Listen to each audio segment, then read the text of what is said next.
Assalamualaikum warahmatullahi wabarakatuh. Jumpa lagi dengan saya Zakia Daroja. Ya, kali ini saya ingin sharing tentang rumah tangga. Wah, ini ada apa dengan rumah tangga ya?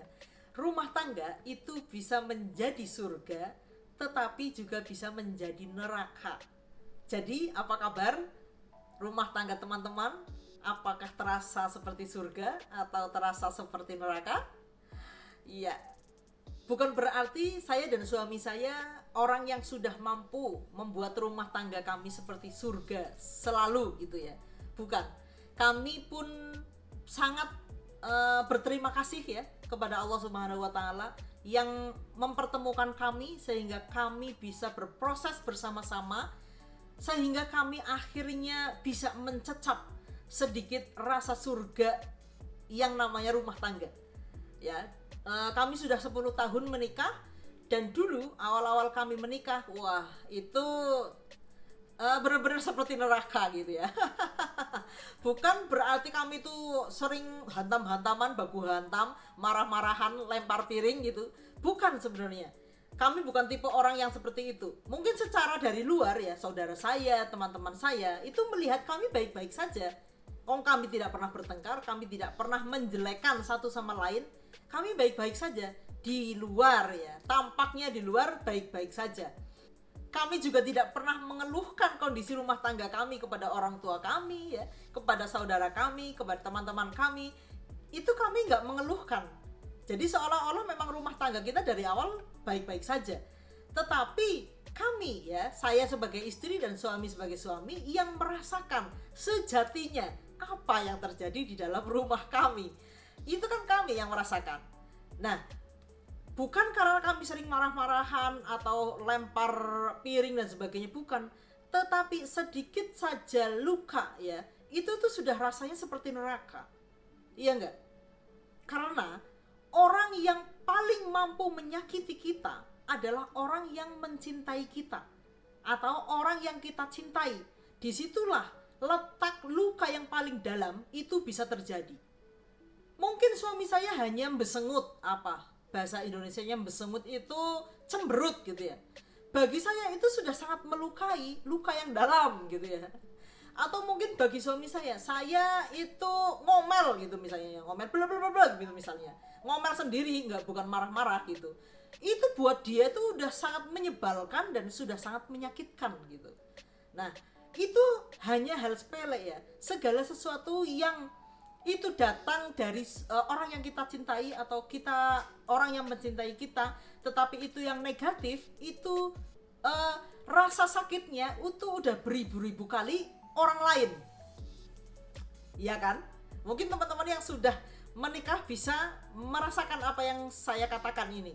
Misalnya tetangga ngomong nggak enak tentang saya, itu tidak begitu menyakitkan, malah bisa kita cuekin aja, masa bodoh gitu ya.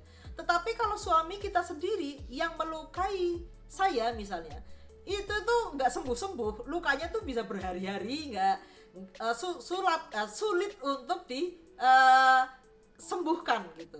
Nah, apalagi untuk hal-hal yang lebih besar ya, masalah-masalah yang lebih besar, misalnya perbedaan karakter, suami maunya itu, saya maunya ini ya, dan lain sebagainya, yang itu tuh rumit sekali ya, untuk menyatukan karakter suami istri yang berbeda itu sangat rumit sekali.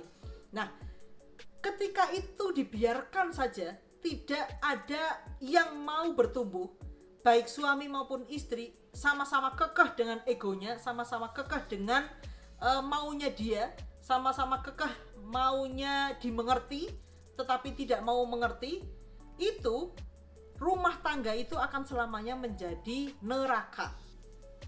Ya. Kami alhamdulillah sepanjang pernikahan kami untuk urusan finansial itu tidak ada masalah. Kami yang banyak bermasalah itu urusan karakter, ya, menyatukan dua karakter yang sangat jauh berbeda. Suami saya sangat logis, sementara saya sangat perasa, ya, sangat limbiknya sangat kuat. Perasaannya tuh mudah tersentuh, mudah terluka. Itu tuh benturannya sangat hebat gitu ya, baik di suami saya maupun di saya. Nah, apalagi rumah tangga yang mungkin permasalahannya lebih kompleks. itu jauh akan lebih rumit lagi untuk menyelesaikannya. Tetapi saya memiliki satu hal ya, agar yang awalnya ini terasa menjadi seperti neraka itu bisa berubah sedikit demi sedikit menjadi rasa surga. Nah, ini yang dulu saya lakukan adalah saya menyadari ya bahwa pernikahan ini adalah tanggung jawab saya. Bukan saya lemparkan kepada suami. Lah, kan kamu suamiku, berarti kamu yang harus menjadi pimpinan, kamu yang harusnya begini begitu. Ketika saya memiliki pemikiran seperti itu, tidak ada yang berubah. Semuanya akan gesek terus, akan terasa panas terus ya, membara di dalam dada gitu ya. Nah, setelah saya, oh ini cara seperti ini nggak jadi nih. Ketika saya menuntut suami saya harus begitu begini gitu, itu nggak jadi. Berarti yang mesti saya kendalikan adalah diri saya sendiri. Siapa yang memilih menikah? Saya ya. Siapa yang memilih menikah dengan suami saya gitu? Itu ya saya.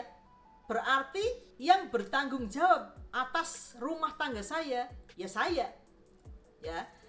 Ketika kita mau mengambil tanggung jawab ya, kita tidak meminta suami kita atau istri kita untuk berubah atau harusnya begini, harusnya begitu gitu, tetapi kita sendiri yang memulai untuk berubah, disitulah secercah cahaya surga mulai bersinar. Ya. Banyak teman-teman yang menyangka, wah kalau mau berubah kan harusnya dua-duanya mbak, harusnya kan saling mengerti untuk sama-sama belajar gitu.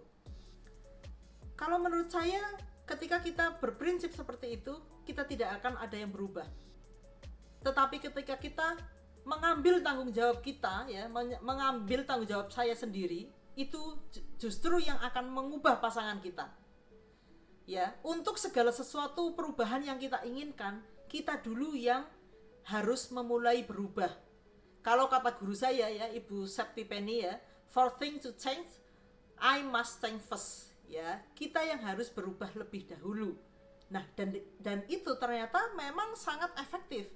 Ketika saya sudah tidak mengharapkan atau tidak menuntut suami saya sesuai dengan keinginan saya, ya, saya melayani dengan tulus, mencintai dengan tulus ya, menerima suami saya dengan tulus juga. Justru suami saya juga memulai hal yang sama.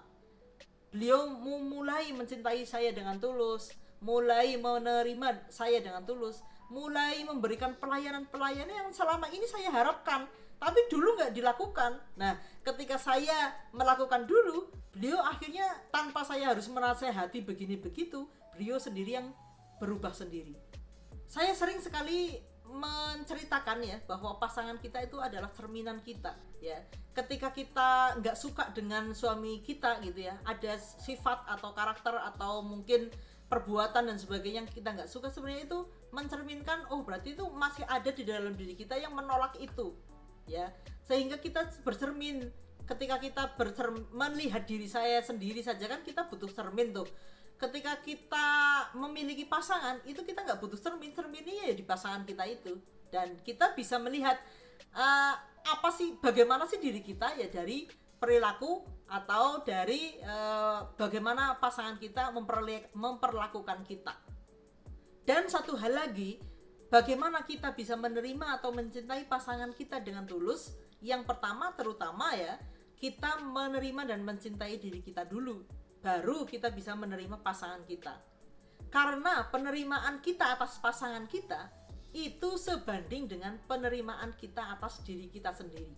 Kalau kita belum bisa menerima dan mencintai diri kita sendiri, kita tidak mungkin akan bisa menerima dan mencintai pasangan kita dengan tulus. Jadi disitulah PR kita, bagaimana agar rumah tangga kita menjadi secercah cahaya surga. Surga di sini maksudnya bagaimana? Maksudnya kita tuh memiliki rumah tangga yang nyaman, yang mendamaikan hati ya, yang menentramkan jiwa kita ya. Ketika kita sudah tentram, seluruh keluarga juga akan tentram. Disitulah ada yang namanya istilah rumahku surgaku.